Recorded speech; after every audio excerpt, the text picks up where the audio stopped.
क्या कोई औलाद सिर्फ चंद पैसों को लेकर के अपने देवतुल्य माता पिता को आरी से बेरहमी से काट कर उनकी हत्या कर सकता है? पूत कपूत तो का धन संचय, पूत कपूत तो का धन संचय। ये लाइन बिल्कुल भी गलत नहीं है। मैं आपको बता दूं कि एक ऐसा ही प्रकरण जो मानवता को, इंसानियत को शर्मसार कर देने वाला, लज्जित कर देने वाला है, वो सामने आया है, जहां पर एक पुत्र ने अपने ही माता पिता को सिर्फ रुपए पैसे की मांग को लेकर के, रुपया न देने को लेकर के आरी से काट काट कर उनको टुकड़ों में बांट दिया और उनकी हत्या कर दी। दोषी को हिरासत में ले लिया गया है, लेकिन यह जानना जरूरी है कि आखिर पूरी बात क्या थी, आखिर क्या वजह थी, या आखिर ये जो राक्षस पैदा हो गया इस वृद्ध माता पिता के घर में, आखिर इसने ऐसा क्या किया, आखिर पूरी घटना क्या थी, वो आप सब लोगों के लिए एक बहुत बड़ा सबक है और जानना जरूरी है।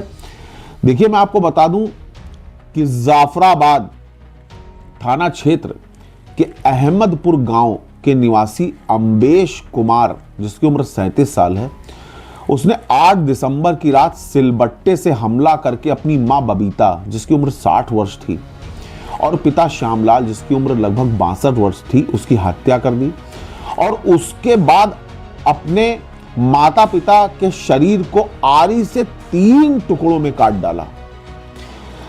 पुलिस ने जब पूछताछ की तो यह तथ्य सामने आया कि आरी से काटने के दौरान माता पिता चीख रहे थे, यानी कि पहले उसने सिलबट्टा मारा, जब सिलबट्टा मारा और वो बेसुध होकर जमीन पर गिर गए माता पिता, तो उनको उसी स्थिति में आरी से काट रहा था वो राक्षस, उनका बेटा, उनका पुत्र, जिसको उन्होंने जन्म दिया होगा, पाला पोसा होगा, बड़ा किया होगा। और आरी से काटने के दौरान वो बुरी तरीके से चीख रहे थे, चिल्ला रहे थे कि मत मारो हमें।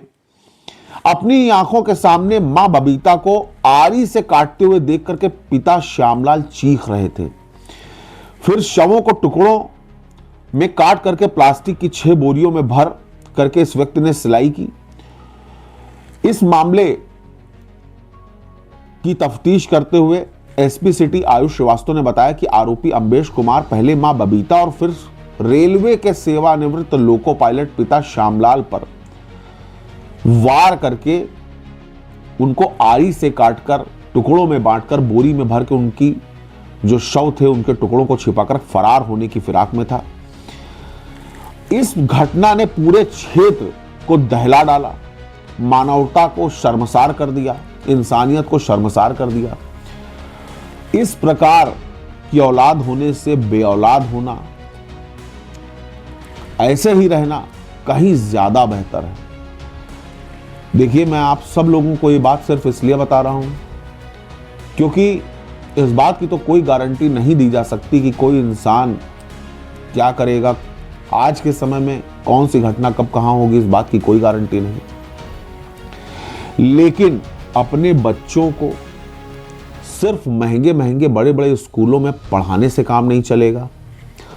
उनको सनातन संस्कृति, धर्म, भगवान, आध्यात्म, संस्कार, इनकी शिक्षा देना कहीं ज्यादा जरूरी है।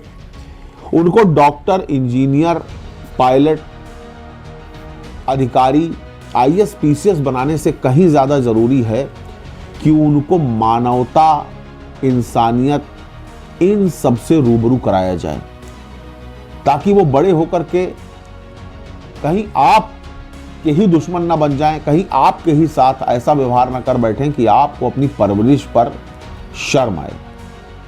धन्यवाद।